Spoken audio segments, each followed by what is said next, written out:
Hey gang, it's Jay from JTech and welcome to another JTech video. The Galaxy S25 Edge is here and now we're all back in the early 2010s, guys. Thin phones are in, thin phones are back on that Ozempic treatment. This phone was something that I forgot to mention in my video looking at the S25 series from the Ultra, the Plus and the regular S25. I didn't mention about the S25 Edge because I was still waiting to find out more information on what this phone would bring to the smartphone market. And now that Samsung have announced it, I have some very honest thoughts on the Galaxy S25 Edge. To be honest, I expected this phone to be very much high priced, but again, it's a case of value proposition. What does this phone bring differently compared to the S25 Plus? You get one less camera. You don't get the telephoto zoom lens on that is on the S25 Plus, and also you get less battery life as to that of the S25 Ultra, which is obviously Samsung's big mega flagship phone. So on the S25 Edge, the selling point is that it's a very thin phone. But it brings me the question, why? Why is this happening? Why is this a trend again? The point of having a thin smartphone, obviously it's an engineering marvel. Processors are just getting thinner by the day. But the one thing that we haven't yet hit in terms of technology is battery technology.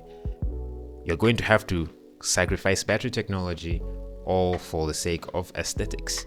And for this phone to be a $1,000+ phone with a 3,900 milliamp hour battery in 2025 is just again, it's a hard sell for me. Do I see this phone being as successful as the soon to be announced iPhone Air?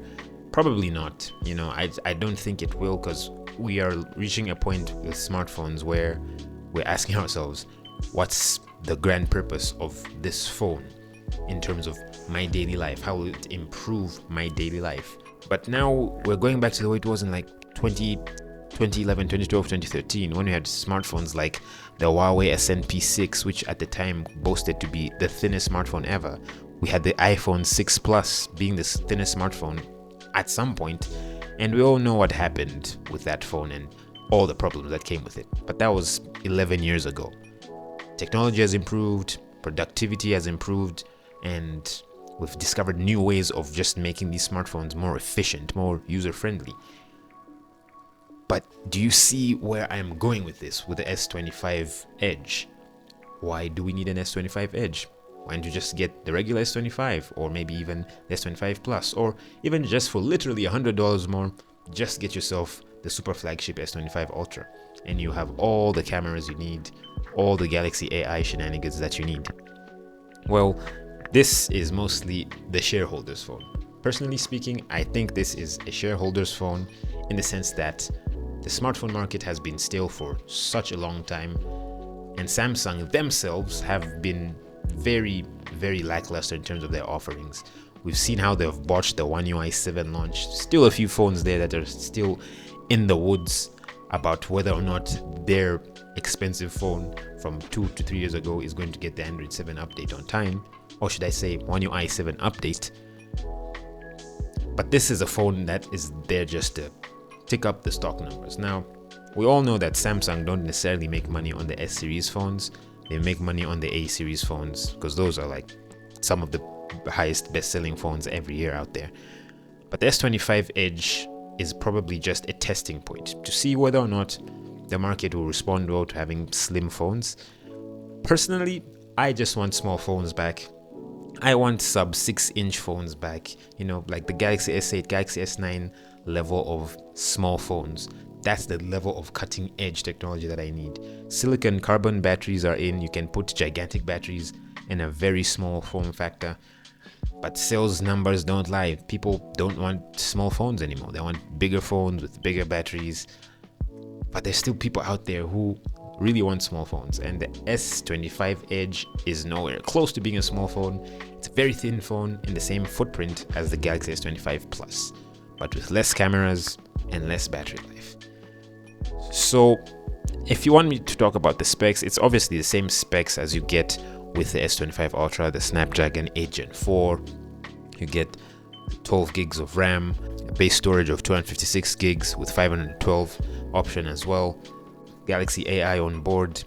It's just pretty much the same as the other phones, but thinner and with a camera less and at the same price.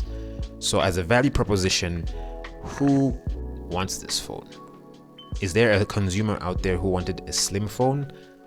Who knows? But I just know for a certain fact that with Apple announcing the iPhone Air later in September, it's going to start a whole army of OEMs just bringing slim phones after slim phones, which is good for the market in terms of trying to make things different, but it's not enough. This for me, again, I've said it and I'll say it again, it feels like a shareholder smartphone just there to see how the market responds to it, to see, just to please the shareholders a little bit, and you know, to perk people's ears up. Oh, a brand new slim phone, let's see how interesting this is. If it catches on, great, the S26 series will be laser thin, and so on and so forth. But for now, I'll just keep it very, very honest. This phone just, I really don't see who this phone is for. You know, if someone was to ask me, hey, I've got around like 30,000 kwacha, what phone should I buy that has good battery life, great cameras, and well aligned software, and I'm a Samsung guy, I just say, just get the S25 Ultra. Get the S25 Ultra, you have everything you need and more.